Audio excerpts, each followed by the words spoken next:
My eyes are black. Yes, you heard right. My eyes are black. Watch this video and you'll find out why.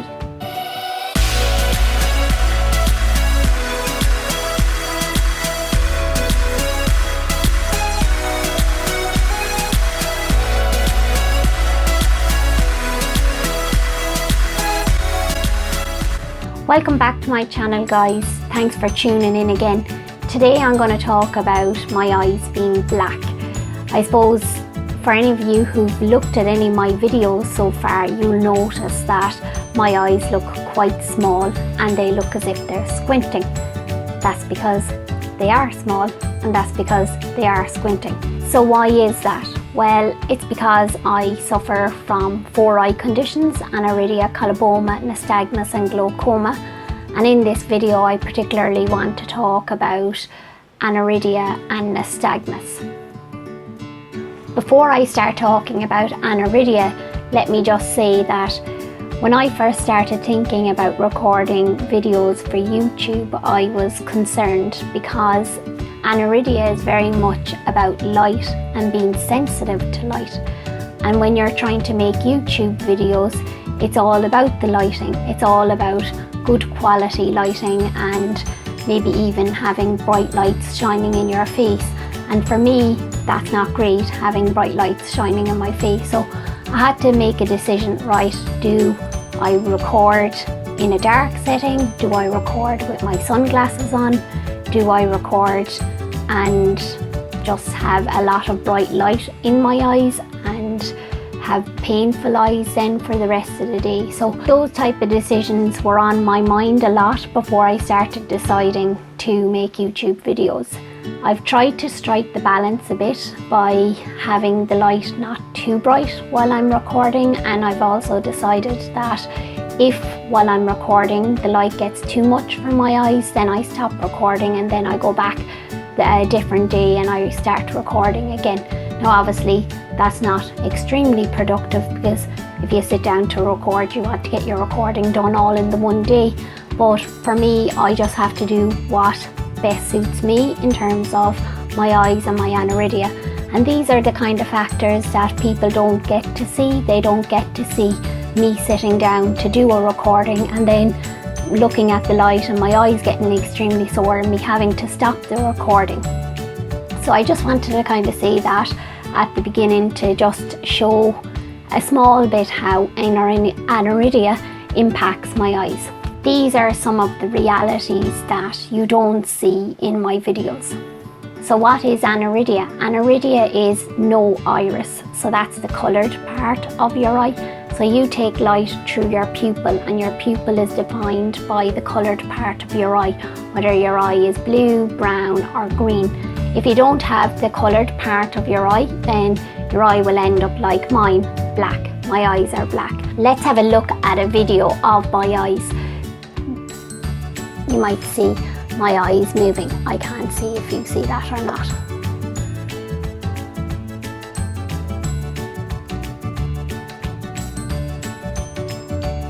So you will notice that my eyes are black. You'll notice that there's no colour. You'll also notice that they're moving a lot. That's nystagmus. Nystagmus is involuntary movement of the eyes, so I can't control my eyes. If the more I try and focus, the worse the nystagmus gets. For me, how does this affect me? Well, say something simple like hand-eye coordination. If I go to pick up a cup, I might think it's in one place, but my hand might move slightly to the left or right because I can't focus properly. Aniridia is a condition from birth and it affects both eyes. The iris controls the size of the pupil to regulate the amount of light a normal person takes in. So therefore, because I've no iris, I take in too much light because I don't have the iris to regulate the size of my pupil. So how does Aniridia affect my sight? Well, it makes me extremely sensitive to light, sensitive to glare. When I'm outside, it's not just even the sunlight, it's the sunlight bouncing against the pavement, the reflection of the sun on the pavement, against a glass window, against puddles on the ground.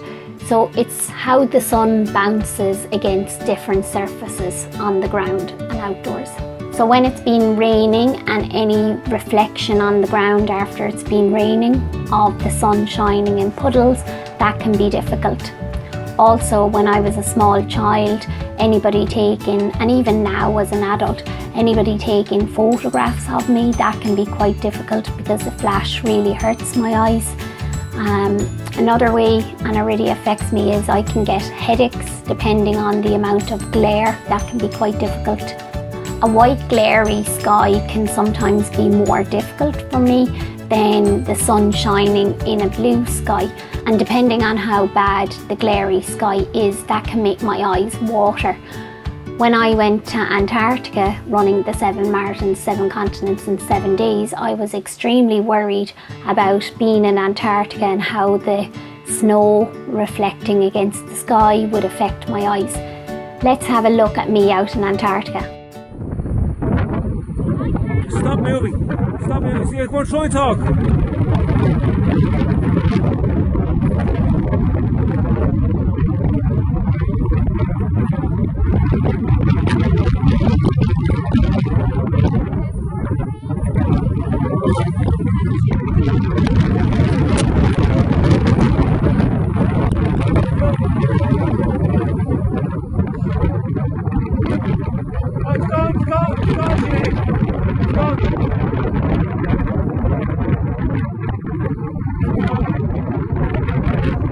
You're not going to get that. It's gone. As you can see, when I was outside in Antarctica, I'd on sunglasses and a peak cap because it was just way too bright for me not to have on my glasses or not to have on the peak cap. In all my races in Antarctica, whether it was doing the 7 marathons, 7 continents, 7 days, or doing any races here at home in Ireland, I'll always wear my sunglasses when I'm running, because that, even not having my sunglasses, something as small as that to a normal person would affect my race performance. Some days are better than other days, and I suppose you just, when you're living with Aniridia like I have been since birth, I'm just so used to the ups and the down days now. I have anti-glare sunglasses and they do help to a certain extent, but there's only so much glare that they can cut out, and I suppose you just, there has been days where the light outside has been quite difficult for me, so I stay indoors, and thankfully those days are few and far between, but it has happened where just it's too bright outside for me, so it's just easier on my eyes to stay indoors. Nighttime, I find when cars are driving towards me, the headlights of the cars very, very dazzling for me, and when I see those lights, then it's like it just kind of completely blinds me and masks everything else around me, so I go temporarily blind for a few seconds while all these cars are coming towards me with their headlights, so it's very dazzling for me. I would see glare coming from them, I'd see rays coming out of the lights, I'd see like halos around the lights. That's because my eyes just can't correctly regulate the light into the eyes, and that's why I'm seeing rays coming out of them like the sun. Or usually how I deal with the lights from the cars being so bright, and because it dazzles me so much and because I can't see for a few seconds where I'm going, I just stand still.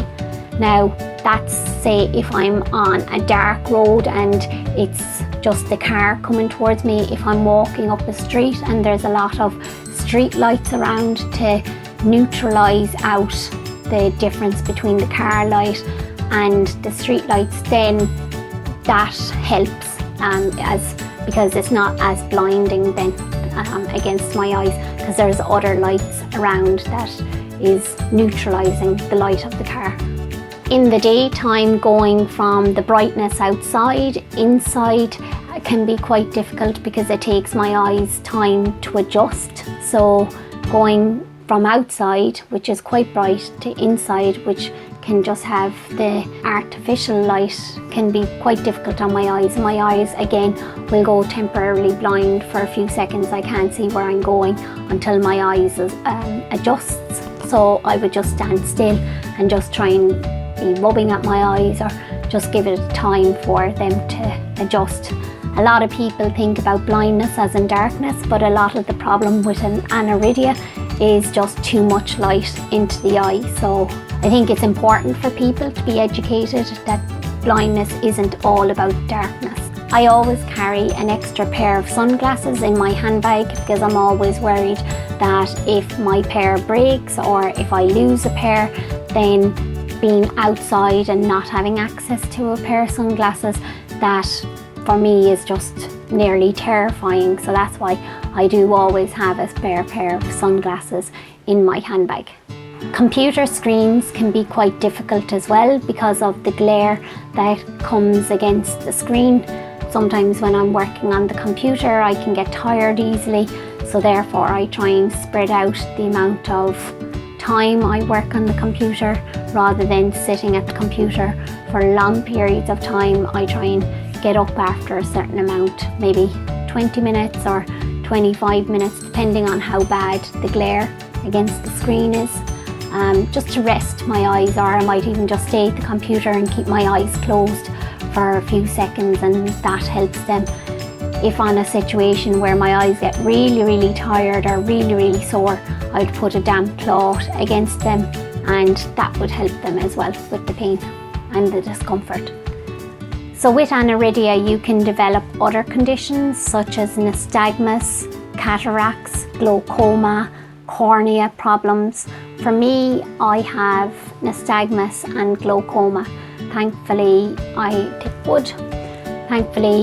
don't have any problems with cataracts or cornea at the moment, but as I say, I've nystagmus and glaucoma, and they are associated with aniridia. Nystagmus is involuntary movement of the eyes, and glaucoma is too much high pressure in the eyes. Aniridia is a genetic condition, which means that it's caused by a mutation or fault in a gene. Unfortunately, there is no cure to treat aniridia at the moment. However, there are treatments available to treat the other conditions associated with aniridia, such as glaucoma, such as cataracts, and such as cornea. There's treatment for all of those conditions. For example, with me, with my glaucoma, I have to take eye drops every single night, which is extremely important. If I don't do that, then the pressure in my eye will rise, and obviously I don't want the pressure in my eye rising. Children and adults with aniridia will normally be checked by an eye doctor just to see the progress of the conditions that they have, to see is it remaining stable or is it getting worse. A lot of people ask, can glasses or contact lenses improve the condition of aniridia? And it can't. The only function that glasses can do would be sunglasses to help with discomfort from light, because people with aniridia are light sensitive.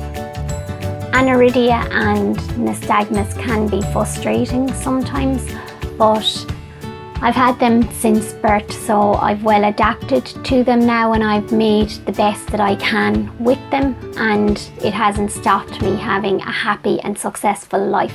So hopefully any person out there who is worried about a child having aniridia, that they can gain some inspiration from my story.